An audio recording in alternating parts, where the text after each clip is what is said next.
I roared and roared at the tiger and made the scariest faces I could. It went on for about half an hour until my throat was bleeding. These are the words that he used while explaining what happened to him after being attacked by a furious tiger.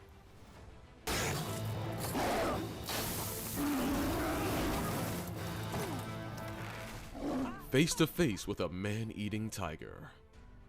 For Jamal Muhammad, the tiger remains a haunting presence in his dreams, casting a deep fear each time he steps into the forest, a fear that the tiger might be watching, ready to strike again. He embarked on a journey into the forest, driven by the need to hunt and fish for his sustenance. Little did he realize that this expedition would thrust him into a formidable competition with a larger and more ferocious adversary. The tiger struck with sudden force, its massive paws lunging at him. Claws dug into his legs, pulling him beneath the water's surface. Fighting against the powerful current, he managed to dive about 10 feet down. Underwater, the tiger relinquished its grip. Swimming as deep as he could, he emerged to find the tiger gone. Drifting down the river, he spotted a boat and cried out for help. Jamal had become a local legend in the Sundarbans, known as the man who survived 3 separate tiger attacks. I mean, with all these survivals, you know that God is always on your side, if not the guardian angel, right? In the most recent encounter, he set out to the forest in search of firewood. Amongst the tall grass by the river, he spotted a tiger basking in the sun. On the north side of the river, the tiger rested while Jamal found himself on the south side. Running wasn't an option. Aware that any sudden movement might provoke an attack, he uttered a silent prayer. I bet he thought this was the last time for him, having survived several attacks. The tiger began to stalk him, standing his ground. Jamal knew that fleeing would seal his fate. Drawing from the memory of 2 previous attacks, he approached the tiger, making wild faces and emitting loud noises. In this delicate dance between man and beast, both feared each other, recognizing the danger inherent in their encounter. The tiger closed the distance, stopping just a meter away. A mighty roar erupted from the majestic creature, and without hesitation, Jamal roared back. It was like a daring exchange between 2 forces of nature. Jamal unleashed a series of roars and terrifying faces at the tiger.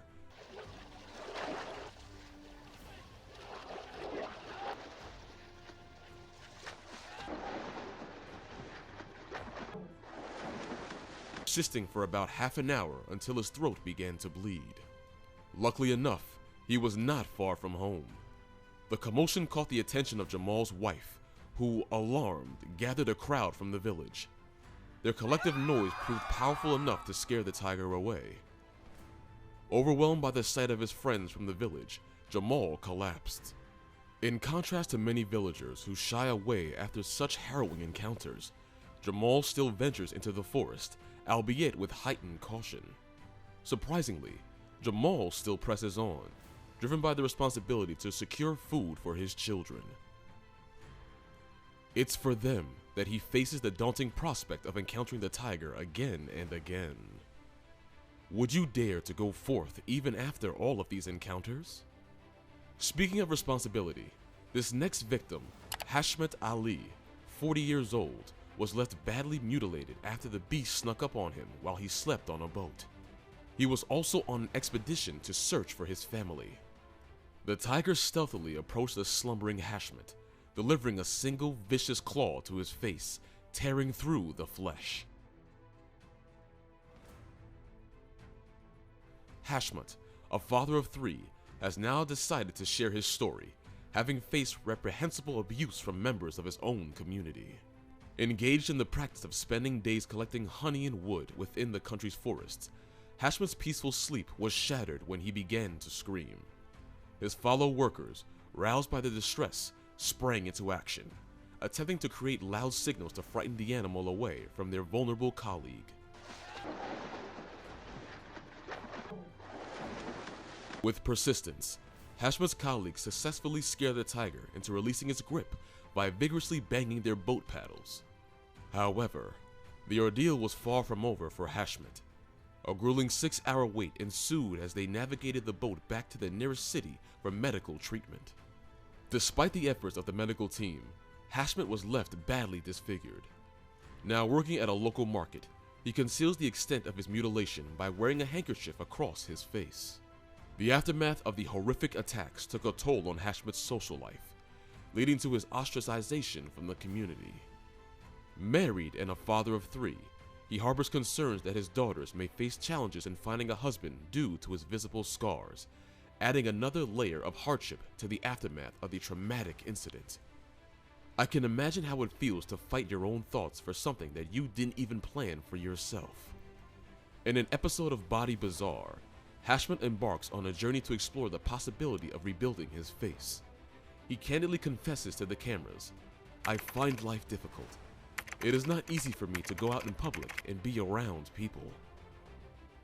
He shares the challenges he faces, especially with children getting scared upon seeing him, prompting him to always cover his disfigured face.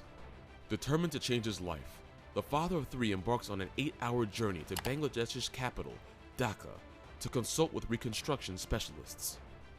Expressing the importance of restoring his appearance, Hashmet states, "I desperately need to get my deformed face fixed. I want to live my life with pride. I do not want to hide behind this mask anymore. I have done enough hiding.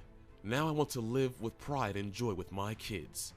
If my face is fixed somehow, I will be able to go anywhere I want without being embarrassed. I dream and hope to mingle with people with ease and comfort." Despite already undergoing several surgeries and 3 unsuccessful skin grafts, Hashmet remains hopeful. He even gathers the courage to return to the site of the incident more than 2 decades later. Upon reaching the hospital in Dhaka, doctors offer Hashmet a treatment plan to reconstruct his face, utilizing skin from other parts of his body. The series of procedures is projected to span 2 years, potentially providing Hashmet with a chance to lead the life he has been yearning for. However, doctors caution him about the painful and extended hospital stay that would accompany the process. As we reflect on Hashmet's remarkable story, here is a question for you. What hardships have you overcome in your life, and how did they shape you, the person you are today? Share your experiences in the comments, and let's connect through the threads of resilience that bind us all. Don't forget to subscribe for more uplifting tales. Until next time, stay strong.